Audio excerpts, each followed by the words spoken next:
Would you please go nuts for Dan and Kyle from Bastille?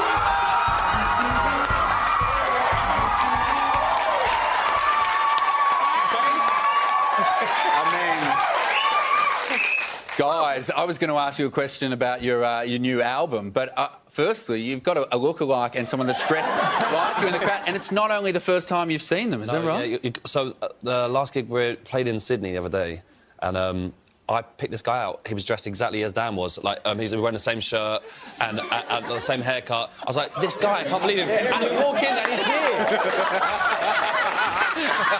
He's wearing the same jumper. That's so weird. I think it just shows how few clothes I have there. Guys, blink twice if you think you're in danger.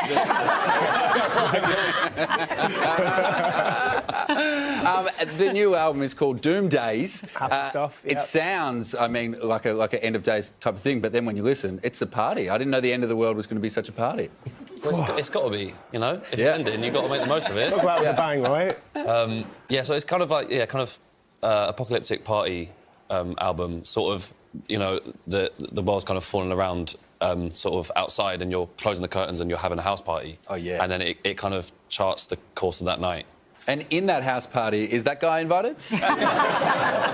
Yeah. He's a stunt double. Yeah. For all the drinking that I can't handle. You guys recorded some of this album in this very town, I believe. We did, yeah, we did. So the last time we were here a year ago, we just decided to add this track at the very end of the album process, which I seem to do quite a lot and everyone hates me for it, but we had, like, literally the weekend we were here to do it, so we found a studio in Melbourne.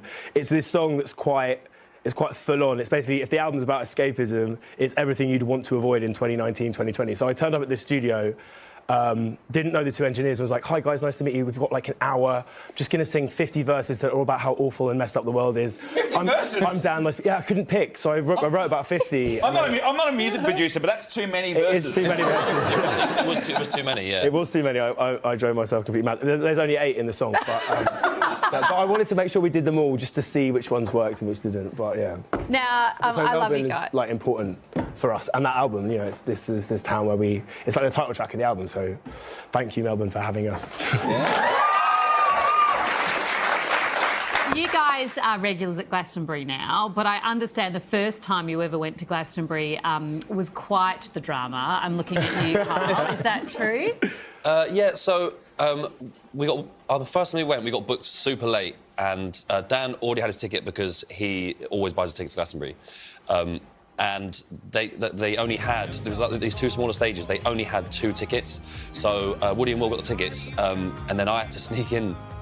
I had to sneak into Glastonbury. How? So I was greeted at the train station. Me and this guy I just met, who was in the car park, we got in this sofa. They got packed into the back of a sofa that was then put in a lorry and shipped into Glastonbury.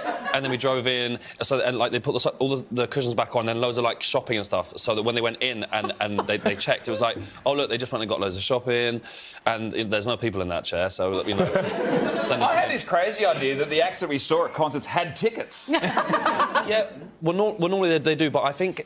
It was kind of it was a last minute pulling in favours kind of job. Right. You know, it wasn't super. And then official. so the same year you got kicked out, right? I got kicked out because I didn't have a ticket. So, Luckily after we'd played, but yeah. So I got caught, and then I got taken to security, and they were like, "How'd you get in?" I was like, "Well, you played." I don't know. But no, well, that's the thing, because I had all the different stage wristbands. Yes. So they were like, "You haven't got a ticket. How have you got all of these stage wristbands, all this access?" And I was like, "Well, I can't. I don't know." And then they shut me out. You tour a lot as a band. Spill the beans. Who's the most annoying member? Annoying member on the band on tour. Who gives you the shits the most? Yeah. I don't know. I think we're all probably equally annoying. Yeah. I think when you live in a tour bus and you're in little coffin bunks above and below each other, breathing in each other's farts all the time, I think it's kind of... You sort of go beyond annoying and into this sort of weird state of acceptance. Between coffin bunks and hiding in sofas, it's so glamorous, isn't it? Well, I think I just farted too on the way out. The guys are currently touring and farting their way around Australia. So if you want details of where you can check them out, head to our website. All the details are on the links page. Would you please thank Dan and Kyle?